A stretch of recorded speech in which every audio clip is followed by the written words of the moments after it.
estadios de ese infierno que Virgilio comenta que Virgilio escribe en las Geórgicas, etcétera, etcétera. Quiero decir, hay referencias al mito de Orfeo en la Ilíada, en la Eneida y en la Odisea, porque, bueno, pues constantemente, y ya no así a Orfeo, sino a todo, pues lo que puede ser, pues la pérdida del amor, o esa bajada al infierno, la búsqueda de la felicidad.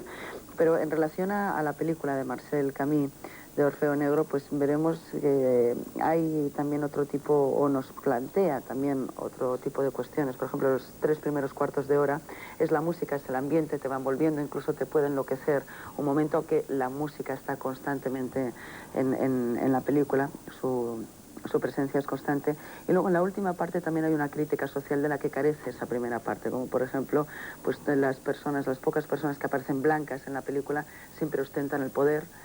Luego ves la precariedad laboral, ves por ejemplo detalles, nos daremos cuenta de toda la suciedad que puede haber, o toda la gran anarquía que puede haber en el carnaval, incluso suciedad en las calles, y cómo también Camus va introduciendo esos pequeños detalles que ves que la vida continúa, como puede ser un camión de agua cuando está finalizando la película.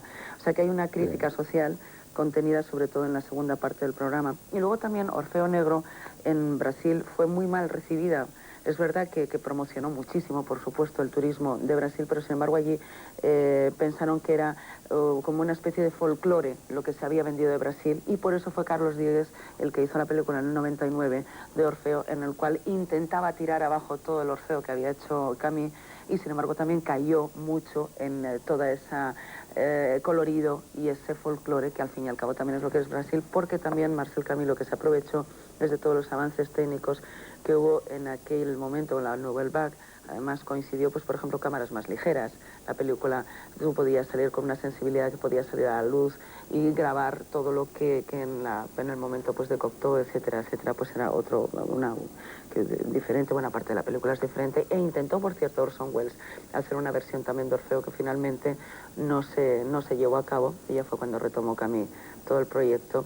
Pero la versión, ya digo, de Diegues, que además hace, la música es de Caetano Veloso, al final hay raperos, hay gente rasta, y entonces él lo que dice es que realmente Brasil es también el rap, es el pelo rasta, en el Morro, que es donde se realiza, son donde se desarrolla toda la película, en las favelas del Morro, pero vuelve a caer en lo mismo en lo que cayó Marcel Camus.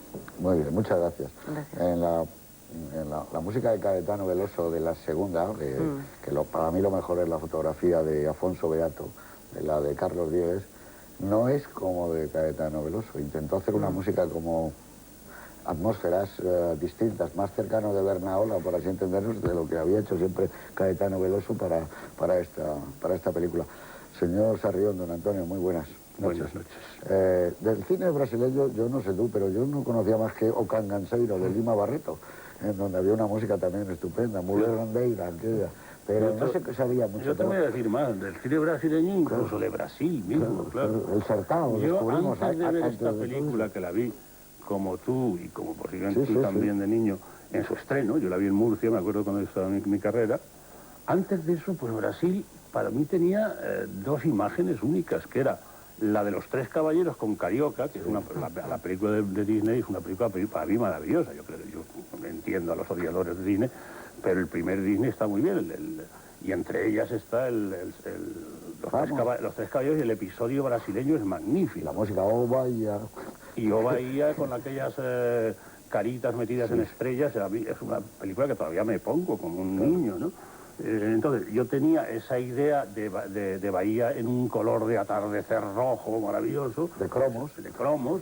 Y yo tenía, naturalmente, leído ya en aquellos tiempos, pues al año 60, pues el de mi querido Stefan Zweig, que me alegra muchísimo que otra vez ahora se haya puesto de moda, porque es un gran escritor, sobre todo es un gran memorialista.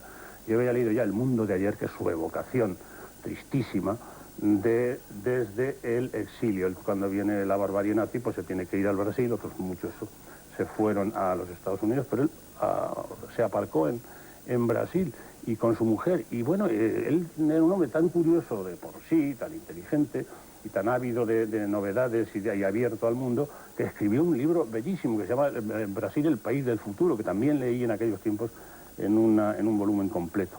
pero con tan mala suerte que no esperó, que le pasó también a algún otro escritor húngaro, no esperó a la liberación, se le cayeron los palos del sombrajo y se suicidó con su mujer, pues no sé si en el 42 o en el 44.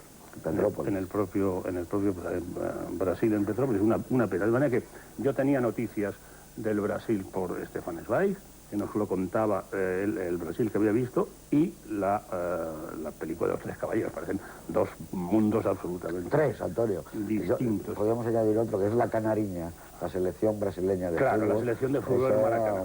Eso era fantástico, ¿no? Fundamental. La camiseta amarilla de Brasil. Está muy bien que lo hayas... El protagonista es... Que lo hayas señalado, porque tú eres mucho mejor aficionado que yo. Luego, naturalmente, vino El Orfeo Negro, y para mí, tengo que confesar ahora, que la vi con un deslumbramiento que ahora posiblemente no comparto. Es una película muy interesante, es una película muy pintoresca, es una película muy pionera, es una película que hace conocer al mundo, el universo de Río, que ahora ya lo conocemos, incluso con mejores atavíos y mejores músicas, porque, es decir, no es comparable. El país posiblemente sigue siendo tan pobre, mucho más pobre ahora que entonces. La última estadística, y lo he visto en un periódico de ayer mismo, decía que hay 2 millones de gente riquísima, o 5 millones de gente riquísima, da igual, y 50 millones de pobres absolutos, pero pobres en la miseria total, de manera que la situación brasileña no ha mejorado, y además el gobierno de Lula, que suscitó tantas esperanzas, parece que tropieza con grandes dificultades, de manera que la situación era así. Pasando, el señor Marcel Camus, que había hecho un aprendizaje con grandes maestros, él fue ayudante de dirección de Feydeau, de Jacques Becker, de Luis Buñuel, por ejemplo, de Astruc, es decir, realmente tenía unos maestros portentosos, pues no siguió en esta línea, es decir, aquí realmente hay que pensar que esto fue una especie de ponérselas como a Fernando VII, pues si tenía la bahía de Guanabara, y el Morro, y el mito clásico, y la música de Tom Jobim, y el libreto de Vinicius, el más tonto hubiera hecho ahí realmente una obra maravillosa. Y no digo que fuera tonto, sino que, bueno, pues él siguió, en las noticias que yo tengo, es un hombre que murió en el 82, y ha dedicado a la televisión los últimos años, e intentó hacer, y hizo 4 o 5 películas, es decir, en Brasil y en otras partes, en escenarios exóticos que no le salieron. Es decir, la puntada del Orfeo Negro no la volvió a repetir nuestro querido Marcel Camus. Y la película, a estas alturas, pues yo lo que noto, y hablaremos en el coloquio, es un desequilibrio bastante fuerte entre el tratamiento del mito, que está maravillosamente hecho en la película de Cocteau, también se ha señalado, en la película de Diegues, que pese a lo que tú dices, me parece muy superior a la de Marcel Camus, y no digamos ya en la ópera, por ejemplo, la ópera de Gluck, Orfeo y Eurídice, que realmente es un tratamiento musical y mítico inalcanzable, ¿no?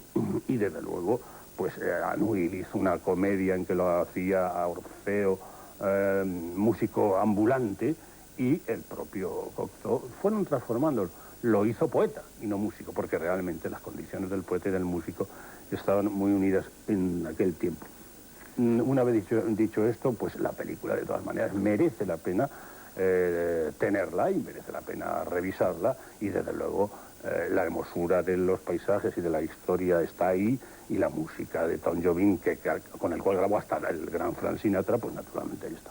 Muy bien, muchas gracias. Y una cosa que se nos ha olvidado prácticamente a todos, que en su momento fue muy importante, y es que los protagonistas de esta película eran de color, los dos. Claro que no había, esto no abundaba en el cine, que el chico y la chica fueran naturalmente oscuros, ¿no? Es el mismo año de Porgy and Bess. Sí, claro, están el mismo año, sí, porque ruedan en el 59. Y no profesionales, además. Y bueno, y que yo creo que de todas maneras les va a transmitir a ustedes esa especie de sensualidad, de carnalidad, de lo que era el carnaval, la mitología que se edifica sobre el carnaval de Río de Janeiro, y esa especie de fiesta rítmica con resonancias de África, y que viene naturalmente el movimiento. Es muy difícil que haya nadie que no sean brasileños y brasileñas que tengan ese dominio y ese control de su cuerpo, que caminen de esa manera. Y también nos servía para descubrir, como dice Antonio, todo esto, y el pan de azúcar, y las calles, los edificios, un Río de Janeiro ya que era una ciudad muy apetecible, y que solo habíamos visto, yo creo que en 2 planos en blanco y negro, encadenados de Hitchcock, que era el apartamentito que tenían Devlin e Ingrid Bergman sobre la playa, yo creo que también debía ser de Copacabana. Fue una película muy feliz, yo creo que ni en su momento jamás tuvo nada que ver con la Nouvelle Vague, sino que coincidieron en el tiempo, ni Truffaut, ni Godard, ni Demy, ni Chabrol tenían nada que ver con Malcer Camí.